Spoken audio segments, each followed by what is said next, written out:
വചനവായന 97-ാം ദിവസം. വിവിധ നിയമങ്ങൾ. കർത്താവ് മോശെയോട് അരുൾ ചെയ്തു, ഇസ്രായേൽ സമൂഹത്തോട് പറയുക, നിങ്ങൾ പരിശുദ്ധരായിരിക്കുവിൻ, എന്തെന്നാൽ നിങ്ങളുടെ ദൈവം കർത്താവുമായ ഞാൻ പരിശുദ്ധനാണ്. മാതാവിനെയും പിതാവിനെയും ബഹുമാനിക്കുകയും എൻ്റെ സാബത്ത് ആചരിക്കുകയും വേണം. ഞാനാണ് നിങ്ങളുടെ ദൈവമായ കർത്താവ്.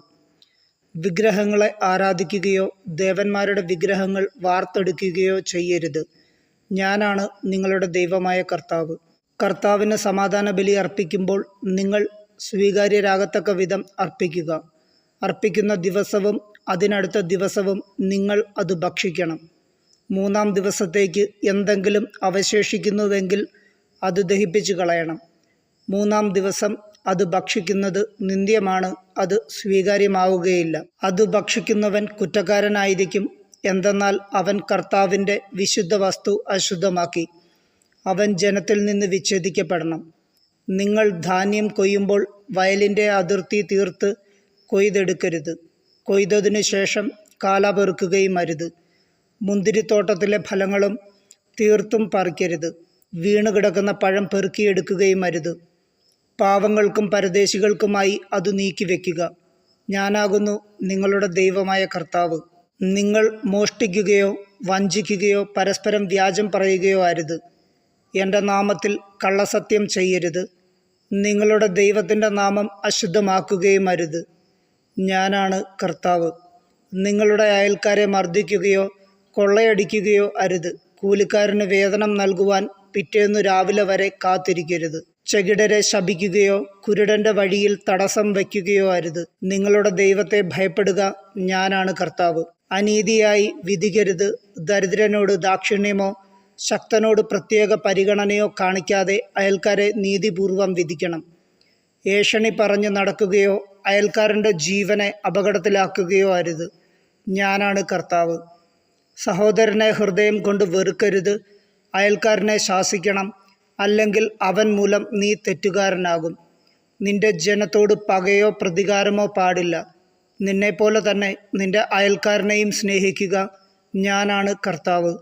നിങ്ങൾ എൻ്റെ കൽപ്പനകൾ അനുസരിക്കുവിൻ. ഒരു മൃഗത്തെ മറ്റിനത്തിൽപ്പെട്ട മൃഗവുമായി ഇണ ചേർക്കരുത്.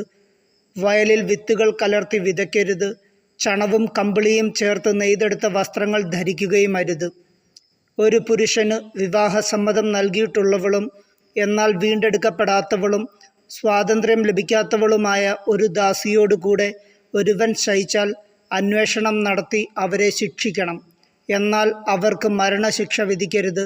എന്തെന്നാൽ അവൾ സ്വതന്ത്രയായിരുന്നില്ല.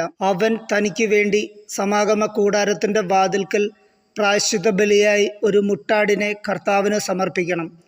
പുരോഹിതൻ പ്രായശ്ചിത്ത ബലിക്കുള്ള മൃഗത്തെ കർത്താവിൻ്റെ മുൻപിൽ സമർപ്പിച്ച് അവന് വേണ്ടി പാപപരിഹാരം ചെയ്യണം.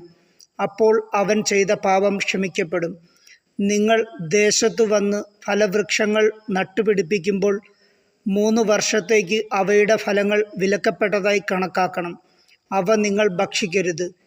4-ാം വർഷം കർത്താവിൻ്റെ സ്തുതിക്കായി സമർപ്പിക്കുന്നതിന് അവയുടെ ഫലമെല്ലാം പരിശുദ്ധമായിരിക്കും.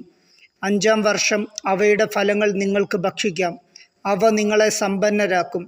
ഞാനാണ് നിങ്ങളുടെ ദൈവമായ കർത്താവ്. നിങ്ങൾ രക്തത്തോടു കൂടിയ മാംസം ഭക്ഷിക്കരുത്. ശകുനം നോക്കുകയോ ആഭിചാരം നടത്തുകയോ അരുത്. ചെന്നി മുണ്ഡനം ചെയ്യരുത്. ദീക്ഷയുടെ അഗ്രം മുറിക്കുകയും അരുത്. മരിച്ചവരെ പ്രതി നിങ്ങളുടെ ശരീരത്തിൽ മുറിവുണ്ടാക്കരുത്. ദേഹത്ത് പച്ച കുത്തരുത്. ഞാനാണ് കർത്താവ്. നിന്റെ പുത്രിയെ വേശ്യാവൃത്തിക്ക് ഏൽപ്പിക്കരുത്.